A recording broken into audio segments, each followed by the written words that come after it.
Hoy vengo a hablarte de 12 fuentes de sufrimiento que debes evitar, que puedes y debes evitar. Son 12 fuentes de sufrimiento que tengo identificadas que por mi propia experiencia personal y por la experiencia de haber trabajado con muchas personas veo que están ahí presentes constantemente. Pero antes, por favor, suscríbete al canal si aún no lo has hecho y activa las notificaciones y comparte este contenido si crees que puede ser útil a alguien que conozcas. Bien, vamos con estas 12 fuentes. Son 12 fuentes de sufrimiento que, como te decía, yo veo constantemente que me han hecho sufrir a mí y han hecho sufrir a muchas otras personas también, ¿no? Y que creo que son fuentes de sufrimiento que son gestionables, que las podemos trabajar, ¿no?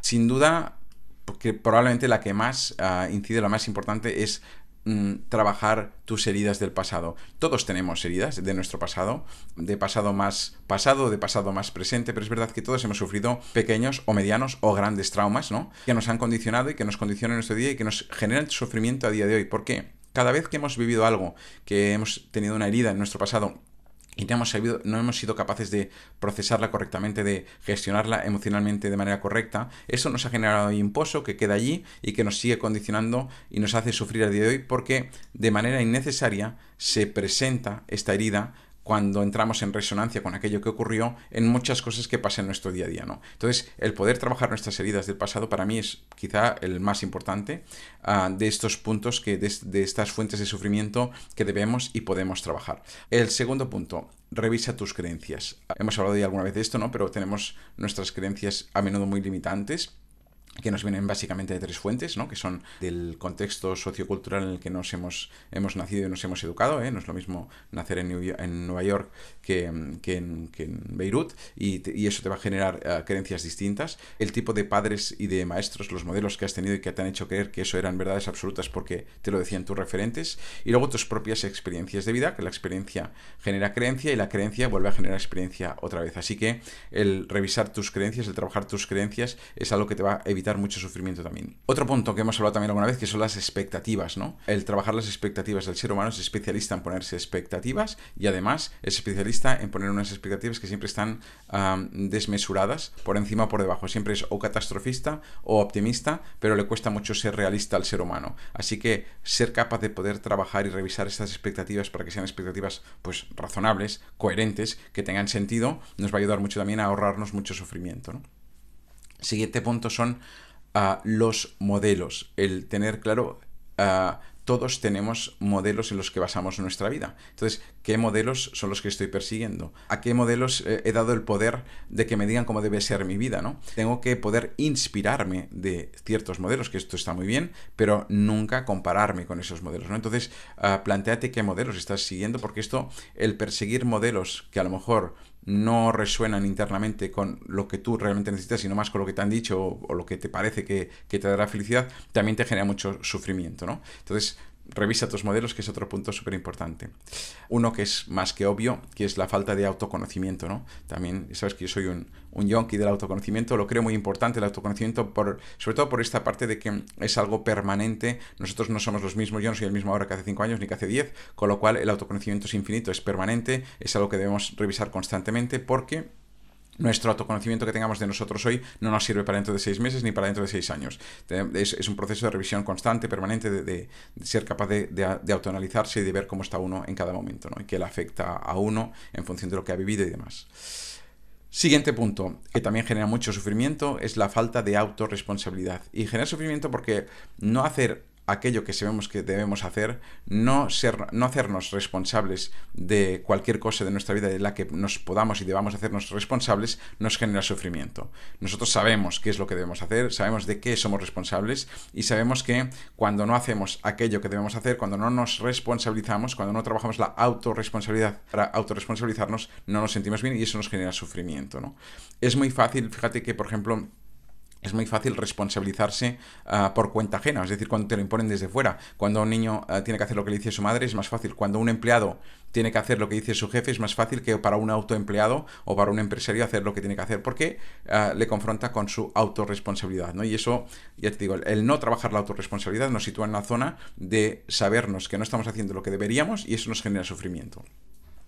Siguiente punto. la falta de coherencia entre el pensar, sentir, decir y actuar. Esto también nos genera mucho sufrimiento porque internamente nos desalinea y nos hace sentir mal el hecho de no ser coherentes y consecuentes con nosotros. Cuando yo pienso una cosa pero actúo de manera distinta, o cuando yo siento una cosa pero luego por no generar conflicto con alguien, por ejemplo, no sé poner límites, evito ese conflicto externo, pero me estoy generando un conflicto interno mucho más grande aún muchas veces, ¿no? Así que también súper importante esta parte de la coherencia entre el pensar, el sentir y el actuar. Siguiente punto, la falta de conciencia de mis necesidades reales, ¿no?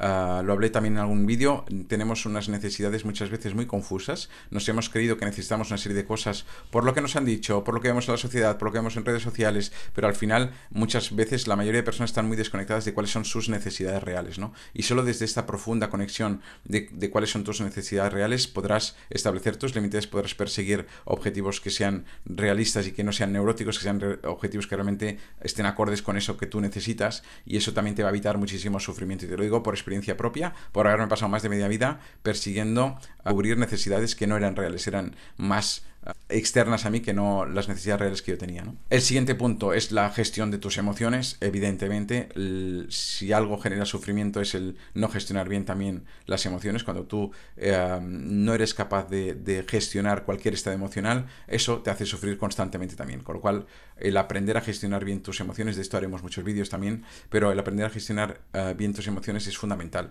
porque somos seres emocionales, mentales y emocionales, pero tenemos esta parte de nuestras emociones que las podemos esconder más o menos, pero siempre van a estar ahí. Y al final, así como tip muy rápido, cualquier emoción solo pide dos cosas, básicamente: que le des el espacio que necesita y que le des la intensidad que necesita. Ni más ni menos. Si te quedas colgado demasiado tiempo, estás sufriendo innecesariamente. Si pasas por encima y no dejas el espacio y la intensidad que precisa esta emoción, te saldrá por algún otro lado. No puedes escaparte de tus emociones. Tenemos que aprender a gestionarlas en la medida correcta, como digo, ni escapándonos de ellas, ni columpiándonos tampoco en ellas, porque eso tampoco nos hace ningún bien, ¿no?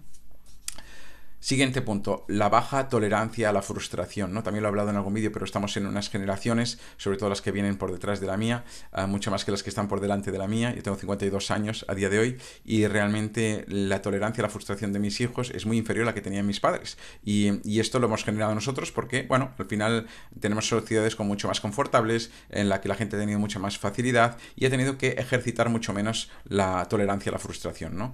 Esta facilidad que hay a día de hoy de poder conseguir casi lo que quieras a través de cualquier pregunta a través de tu teléfono móvil no ayuda en nada. No hay tolerancia a la frustración y eso genera mucho sufrimiento también. Así que el desarrollar, que tener mejor tolerancia a la frustración también va a ahorrarte muchísimo sufrimiento, ¿no? El siguiente punto es el querer incidir fuera de mi área de influencia. ¿A qué me refiero? Me refiero a que hay cosas que están en mi área de influencia y cosas que están fuera de mi área de influencia. Cosas donde yo puedo incidir y cosas donde no puedo incidir. Y querer incidir fuera de mi área de influencia no solo es muy loco, sino que además me va a generar mucho sufrimiento.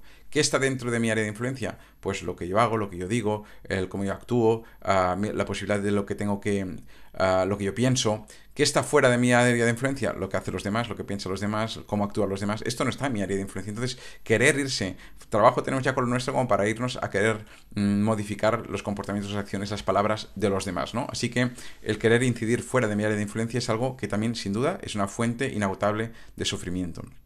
Y finalmente, para mí la más importante de todas, que es la aceptación. La aceptación para mí es la clave para poder salir del sufrimiento.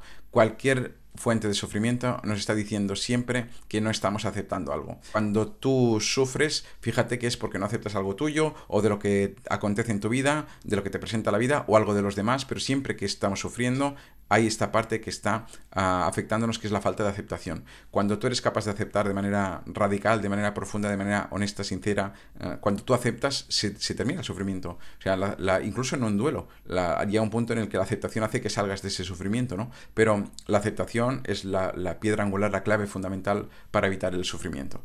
Así que aquí tienes estos 12 consejos, estos 12 tips, espero que te sirvan. Yo creo que son 12 consejos muy potentes para evitar el sufrimiento y que son 12 consejos que son fuentes de sufrimiento que tú puedes y debes evitar para poder tener una vida más tranquila, más feliz, más en paz, estar más a gusto contigo y con los que te rodean y demás, ¿no? Así que nada más por hoy, espero que te haya gustado el vídeo, espero que lo compartas si ves que hay alguien al que le pueda interesar y nos vemos. Muchísimas gracias como siempre por tu atención, nos vemos mañana en el siguiente vídeo. Hasta mañana, chao.